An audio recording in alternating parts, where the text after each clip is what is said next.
इनको डिसीट किया है उस सीट पे इनको कहा है कि जी आपका इलेक्शन खत्म किया उन्होंने, और बाकी वो जो उसके बाद 6 सीट पे जीते हैं, ये मेरा पहले दिन से पॉइंट ऑफ व्यू है। और उसके अलावा अगर किसी आने वाले इलेक्शंस में वो इलेक्शन लड़ना चाहें तो उन्हें कोई पाबंदी नहीं, ना अहली उनकी किसी किस्म की फ्यूचर के लिए नहीं है। सर ये जो तफसीली फैसला आया है उसमें 2 चीज़ें, एक तो करप्ट प्रैक्टिसेस का है जो सेशन कोर्ट के हवाले से, दूसरा इस्लामाबाद हाई कोर्ट ने कहा कि सिर्फ और सिर्फ उस सीट के हवाले से है जो अभी जीती हैं, और जो आने वाले इलेक्शन है अभी चंद दिन के बाद उस पर कोई असर नहीं, इमरान खान साहब वहाँ लड़ सकते हैं।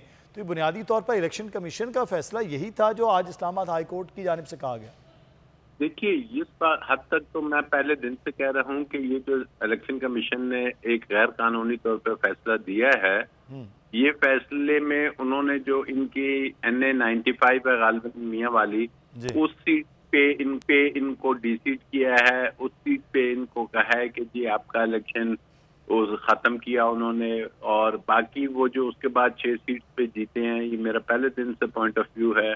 और उसके अलावा अगर किसी आने वाले इलेक्शंस में वो इलेक्शन लड़ना चाहें तो उन्हें कोई पाबंदी नहीं, ना अहली उनकी किसी किस्म की फ्यूचर के लिए नहीं है, और ना इलेक्शन कमीशन ऑफ पाकिस्तान ना अहल करार दे सकता है किसी भी मेंबर पार्लियामेंट को। और नंबर 2, जो शुरू में पहले दिन लॉ मिनिस्टर आजम नजीर तारड़ साहब ने बात की थी कि वो 5 साल के लिए नाअहल हैं, वो कतन गलत है, बेबुनियाद है। वो किसी भी तरीके से कानूनी तौर पे उसको आप जस्टिफाई नहीं कर सकते। तो इमरान खान साहब की जो नाअहली या जो उनको डिसीट किया है, वो सिर्फ इस इलेक्शन से जिससे वो ऑलरेडी रिजाइन दे चुके थे, वो तो रिजाइन दे चुके थे। स्पीकर साहब ये कानूनी तौर पे रेफरेंस भेज ही नहीं सकते थे कि वो सिर्फ एक ऐसे मेंबर का भेज सकते हैं, सिटिंग मेंबर का, लेकिन मेंबर तो राजा साहब जो इलेक्शन कमीशन का फैसला है तो फिर उसकी कानूनी हैसियत क्या होगी? अब वैसे तो कोर्ट में जा रहे हैं,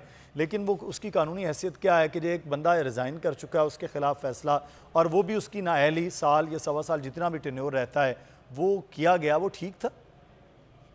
कतहन नहीं ठीक था, बिल्कुल गलत था। क्योंकि जो इलेक्शन कमीशन के जो कानून जो है इलेक्शन एक्ट 2017, वो अंडर सेक्शन 137 में वो इलेक्शन कमीशन को ये इख्तियार देता है कि 31 दिसंबर तक जो गोशवारे या स्टेटमेंट्स दाखिल होती हैं, उसमें अगर किसी किस्म की कोई जो ऐसी चीज है जो दुरुस्त नहीं है या फॉल्स इंफॉर्मेशन है या इनकरेक्ट इंफॉर्मेशन है, तो वो 120 दिन तक इलेक्शन कमीशन को इख्तियार है कि वो उसको उस पे एक्शन ले सकती है।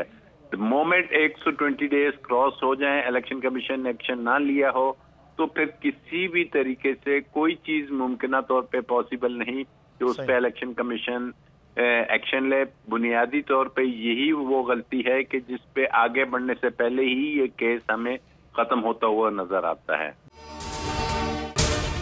अगर आपको ये वीडियो पसंद आई है तो सब्सक्राइब कीजिए और बेल आइकॉन को प्रेस कीजिए। एक बार फिर नंबर 1 बोल न्यूज ने एक बार फिर सारे रिकॉर्ड तोड़ दिए। 8 दिन के अंदर अंदर लॉन्ग मार्च का ऐलान हो जाएगा। इलेक्शन पे तवज्जो करते और इसके बाद जो है हम इसको निपटेंगे। बोल का प्रोग्राम नेशनल डिबेट 11 बजे की स्लॉट में सबसे ज्यादा देखा गया। बंद गली में तो नहीं फंस गया है कि फाइनल कॉल की अनाउंसमेंट ही नहीं होके दे रही। वो बंद गली पहुंचते पहुंचते वजीर आज़म की कुर्सी तक पहुंच गए। 68% सार्फिन ने सिर्फ बोल देखने का इंतखाब किया क्योंकि बोल है नंबर 1। सब्सक्राइब करें और बेल दबाएं ताकि कोई खबर रह न जाए।